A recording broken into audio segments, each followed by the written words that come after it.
Hi, I'm gluten-free Gigi, and I'm showing you how to keep it simple, affordable, and fun in your gluten-free kitchen. I'm showing you exactly how I make these dishes that I eat at home.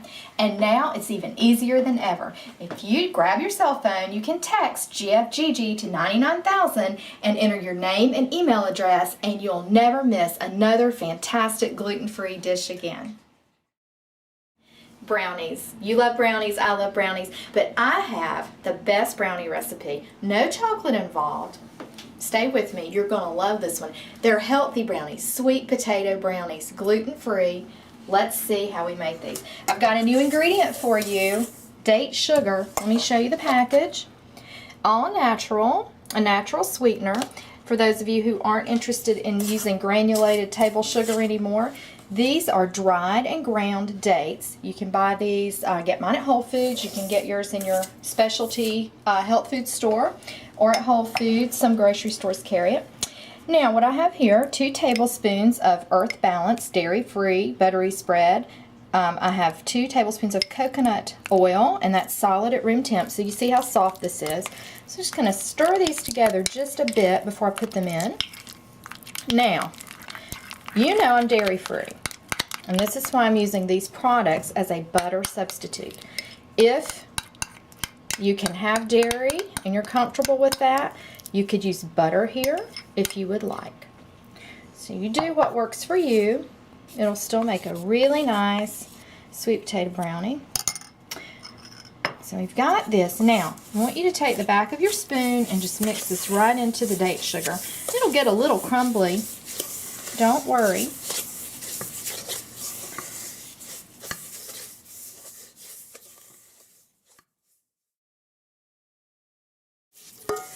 Now you can see how smooth this mixture is. And remember, these are our fats, our coconut oil, and our Earth Balance buttery substitute, and the date sugar. So this comes together as one big clump, and that's exactly what you want. So from those crumbs, it comes together like this.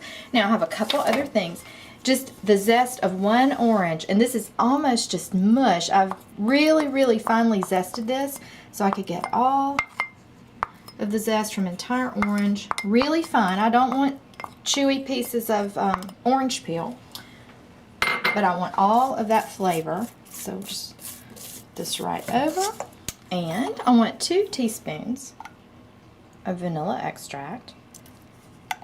And you know that you're supposed to be reading your labels on your extract, right? So just check this out here. And this one is gluten-free, so I want you to make sure that you're getting a nice gluten-free vanilla. So stir this in. Oh, I wish you could smell this. The orange zest is fantastic. I'm using a navel orange. Those are in season right now. So make sure we're using what's seasonally available. It'll be at its peak. I have 3 eggs. These are lightly beaten eggs. If you want to try an egg alternate, be my guest. I find that this recipe works best with the eggs, but experimenting in the kitchen is a great thing. So you go right ahead if you want to try flax eggs or chia eggs, and those are all on the website. And get my list of egg alternates. Now you want to make sure that your date sugar, your fats, your flavorings, and your eggs are nice and smooth. That looks fantastic. Now let's go over to another bowl with a wire whisk, and let's blend our gluten-free flours. I have 2/3 of a cup of brown rice flour, and I have got 1/3 of a cup of tapioca flour. I have 1/4 cup of potato starch. This is not potato flour, and they're not the same. So that's potato starch. I'm going to put a teaspoon of guar gum. If you have xanthan gum and you want to use that, you go right ahead. It'll be the same result. And a 1/2 teaspoon of fine salt. You don't want to use your coarse sea salt in this recipe. So whisk this around. Sometimes the potato starch is a little lumpy. Make sure you get all the lumps out. Now, just put this right in. And while I'm stirring this, I want to tell you a little something about date sugar. When you go to purchase this, because I know you're going to want to make these brownies immediately, when you go purchase it, it's a little expensive. This package is, let's take a look. This is an 8-ounce package, and I believe that was $5.99. Now, know this. 2/3 of a cup of date sugar is equivalent to nearly a cup of regular granulated or brown sugar. So you use much less, and it is much better for you, much lower glycemic index.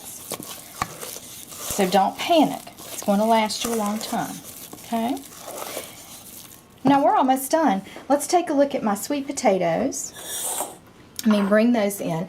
I have finely grated sweet potato. See how fine this is? And there's a little moisture that'll come out of these.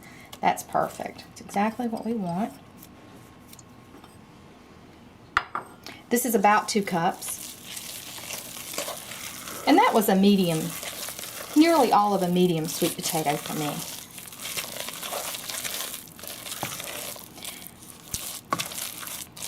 And just stir this around. And it's supposed to be this thick. These are going to be so delicious and moist and so good for you. Now, come over to our pan. I have the oven preheated to 350. Have a little square 8x8 baking dish here ready to go. See how thick this is? So you really want to scrape this in.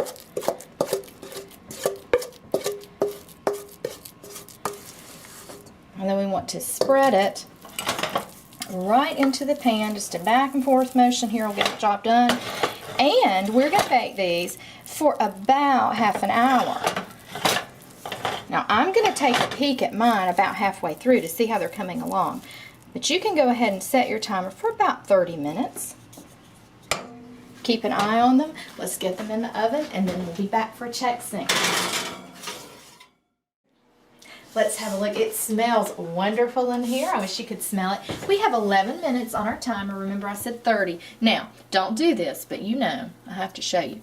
So the edge is starting to spring back. Look at this. Not quite. Few more minutes. I'm guessing 5. We'll come back, we'll take them out, and there's some more. I have a glaze. They're ready. Let's take them out. Sweet potato brownies. Oh my goodness, look at those. See the little puff in the middle? They smell amazing too. So here's what we do. Let them sit here for just a few minutes. We're going to make some glaze. So come on over. Got everything ready for you. I have a 1/4 cup of Earth Balance. You know I'm using the soy-free. You go ahead and use butter here if you want to. You could use coconut oil if you want. I tried it. It was okay. I like this flavor a little bit better. I want to add 2 tablespoons of maple syrup.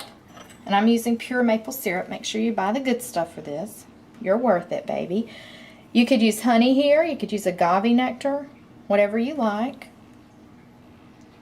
2 tablespoons going in there. Let's put a little vanilla. I'm going to use a 1/2 teaspoon. You like more vanilla? Use a whole teaspoon. It's fine.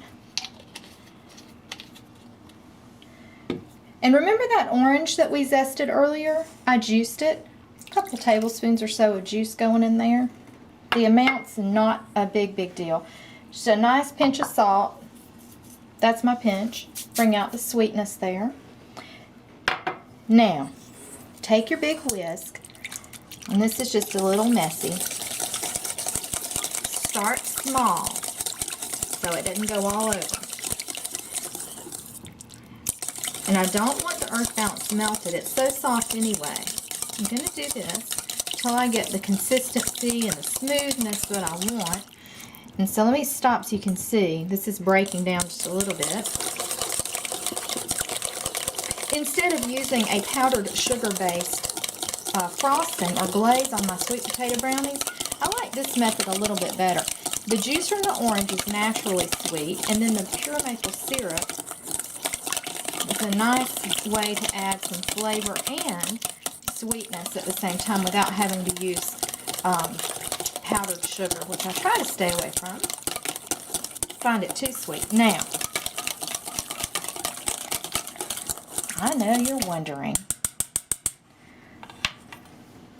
I promise it tastes good. So I have here about nearly half a cup of tapioca starch, or tapioca flour, same thing as starch. So at about 1 tablespoon at a time, you can add. I'm adding 2 to start with. After that, we'll just do 1 at a time, but I know I need at least 2, okay? I'm going to tell you in the recipe over at glutenfreegigi.com, we're going to use about 1/4 to 1/2 of a cup of our tapioca flour.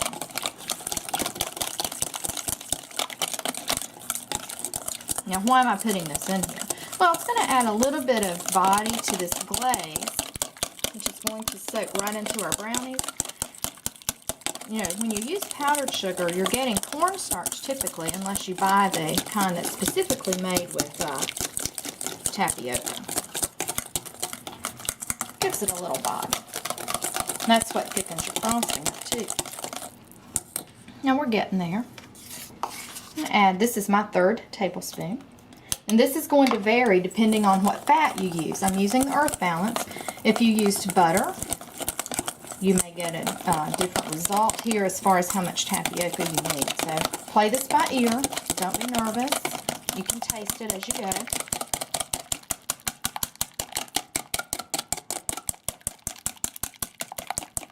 You can put this in your electric or your stand mixer, or you can use your hand electric mixer with it too.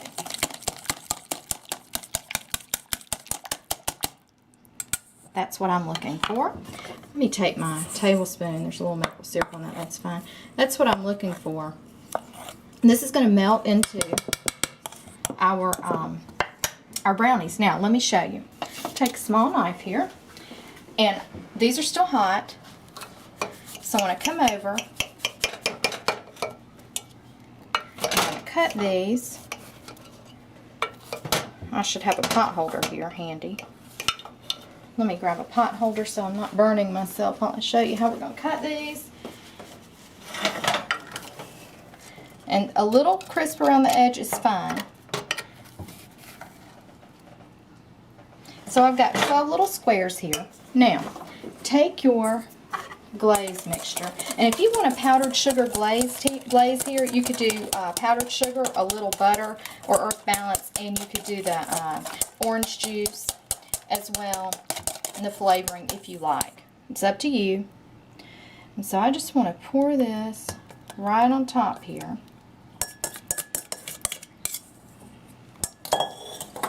And I'm just going to use the back of my measuring spoon and just brush the glaze over the top of these brownies. You can take your knife and just move right along the edge of your pan, and you can tell these will be really moist. They are fantastic. Now, these need to sit here for about 15 minutes. Then we'll come back and I'll show you how to serve these up. Look at our sweet potato brownies. About 20 minutes after we put the glaze on, and it's soaked into them. Look how fantastic they look. I know you want to take a bite. I do too. Look at the texture. It's just great. Chewy and gooey like a brownie. Just beautiful. And these are much better for you than your traditional brownie recipe. So let's just see how these are. Look at that. You see your sweet potatoes in there?